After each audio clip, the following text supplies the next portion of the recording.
Nah, sama seperti seorang teman yang sudah tertipu dan biasanya ini berlaku di pinjol-pinjol yang bernama Shopee. Assalamualaikum warahmatullahi wabarakatuh. Apa kabar teman-teman semuanya? Semoga semua dalam keadaan sehat walafiat ya. Diberikan kesehatan, kelancaran, serta kemudahan dalam segala urusan apapun itu.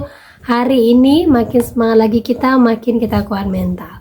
Oke teman-teman, kali ini saya akan membahas tentang curhat DC ini ngamuk gara-gara gagal bayar tertinggi. Nah, seperti apa itu informasinya? Kita akan bahas secara tuntas. Tapi sebelumnya, saya harapkan kalian semuanya sudah subscribe channel ini agar channel ini terus berkembang dan dapat memberikan informasi terbaik buat kalian yang galbay. Oke teman-teman, ini dia buat kalian.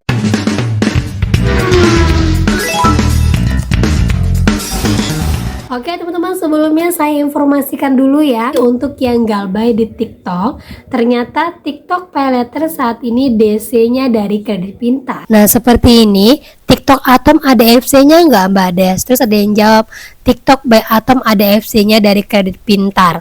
Berarti dari sekarang bukan hanya aku laku saja, sudah ada turun juga untuk TikTok itu dari Kredit Pintar. Nah itu dia teman-teman ya, sebelumnya TikTok by Atom itu DC-nya dari aku laku.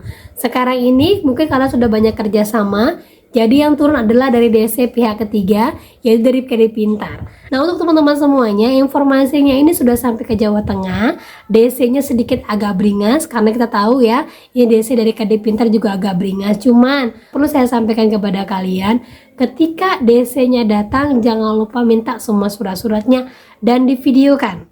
Karena DC-nya ini beringas teman-teman. Artinya apa? Dia minta kita untuk viralkan. Dia minta kita untuk DC harus tahu aturannya. Nah bukan 1-2 orang yang informasi seperti ini, sudah banyak. Jadi kalau seandainya kita jadi korbannya mereka, perlu teman-teman perhatikan, jangan lupa videokan biar kita viralkan. Gitu ya, biar DC-nya tahu aturan cara menagih seperti apa.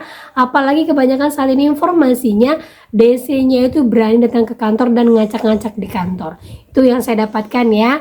Jadi jangan lupa segala bukti harus kita siapkan. Nah lanjut lagi teman-teman. Jadi di sini ada ya seorang teman yang informasi kalau dia dapatin di emailnya bentuknya seperti ini. Nah seperti ini teman-teman ya, ada tulisan di kotaknya email track with mail suite. Awalnya dia bilang sebelum diblok itu ada centangnya.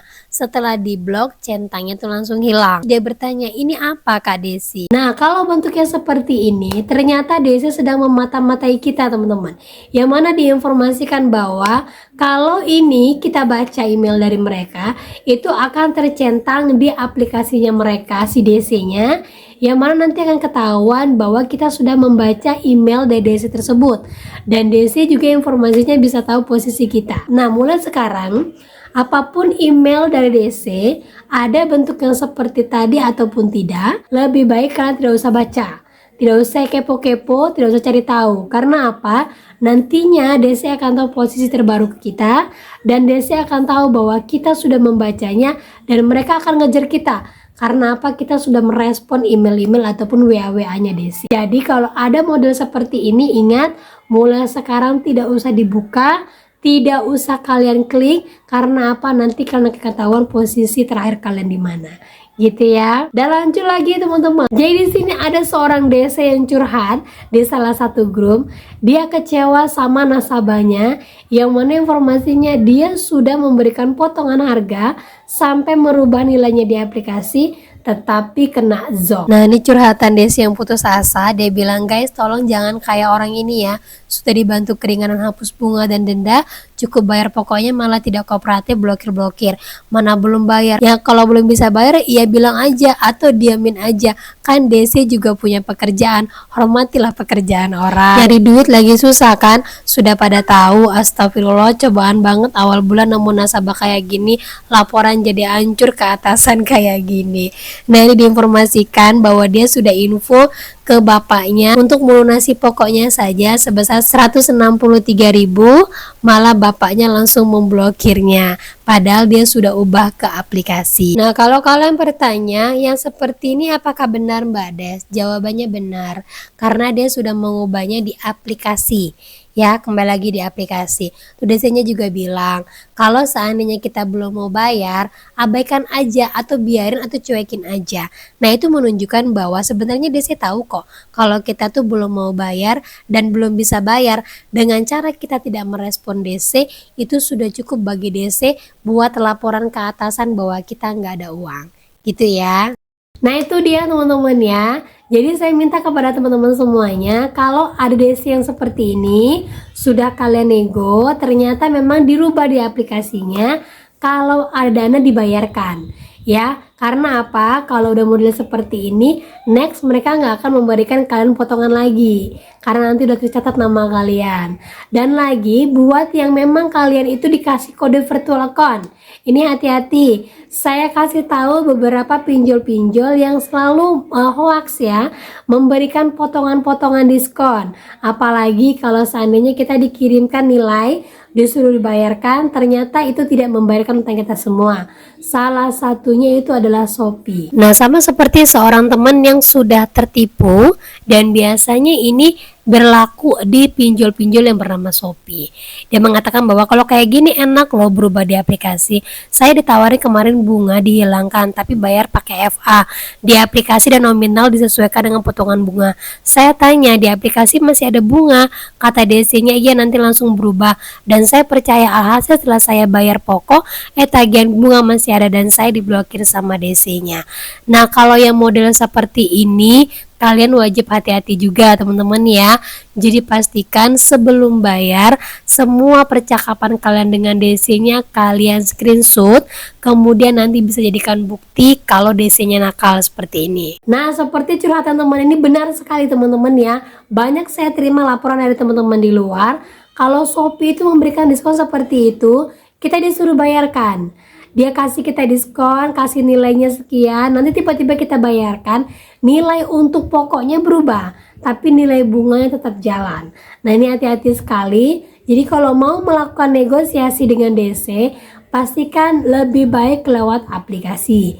Kalaupun lewat virtual account, pastikan kalian screenshot nomor DC-nya, kemudian kalian screenshot kata-katanya, kalian bisa sampaikan nanti di email kepada CS-nya Shopee. Ya, kalau seandainya terjadi pada kalian. Nah, ada baiknya untuk menghindari hal seperti ini, kita bisa minta potongan atau perubahan langsung di aplikasinya. Kalau DC nggak mau, nggak usah dibayarkan, tenang aja. Karena ini momen ya teman-teman, saya selalu ingatkan kepada kalian setiap hari. Ini momen, pastinya DC akan menggunakan segala macam cara biar kalian bayar. Jangan sampai kejadian zong seperti ini terulang lagi kepada kalian, dan bukan 1, 2, 3 orang yang sudah mengatakan seperti ini, sudah banyak sekali, jangan lagi itu terjadi pada kita. Gitu ya. Dan lagi buat teman-teman semuanya sebagai informasi ya, buat kalian yang merasa saat ini kan lagi single nih, terus statusnya satu keluarga sama ayah dan ibu. Nah, kalau seandainya saya galbay, ini karena pertanyaan lagi banyak nih, jadi saya coba untuk bahas lagi pada kalian. Kalau seandainya saya sebagai anak galbay, sementara posisi satu kakak saya itu dengan ibu dan bapak saya, apakah akan berpengaruh? Nah, ternyata jawabannya seperti ini. Nah, di sini disebutkan yang berdampak dari Slik OJK, kalau kita mau pengajuan pinjaman di bank itu adalah pasangan suami istri, kemudian pengajuan kredit bersama, kemudian menjadi penjamin, dan yang terakhir pengajuan pinjaman menggunakan aset bersama. Jadi sekalipun anak galbay itu tidak akan berpengaruh kepada orang tua, kecuali orang tua galbay terus orang tua menjadi penjamin anaknya mau ngambil kredit barang, terus ketahuan orang tuanya di Slik OJK, baru itu tidak bisa. Gitu ya. Itu dia teman-teman ya. Jadi sudah pernah saya sampaikan juga kepada kalian. Jadi kalau seandainya kalian sudah terbit nih KTP, berarti kalian sudah terbit juga kakak terbaru kalian. Jadi kalau kalian galbay nggak akan berpengaruh kepada ibu bapak kalian, nggak akan berpengaruh kepada adik kalian. Itu nggak ada hoax ya. Perpengaruhnya mana? Nanti setelah kartu keluarga kalian terbit sendiri. Dalam kartu keluarga kalian terbit sendiri nanti akan muncul nama suami atau nama istri. Nah, yang berpengaruh itu adalah nama suami atau nama istri. Itu saja. Anak kalian, ibu kalian, orang tua kalian tidak akan berpengaruh. Buat teman-teman ya, jadi dalam satu kakak yang berpengaruh itu adalah hanya suami istri saja, gitu ya. Nah, oke, itu dia informasi yang bisa saya sampaikan buat kalian. Semoga informasi ini menjadi mood booster, semangat baru, kuat mental. Dan akhir kata saya ucapkan, Assalamualaikum warahmatullahi wabarakatuh.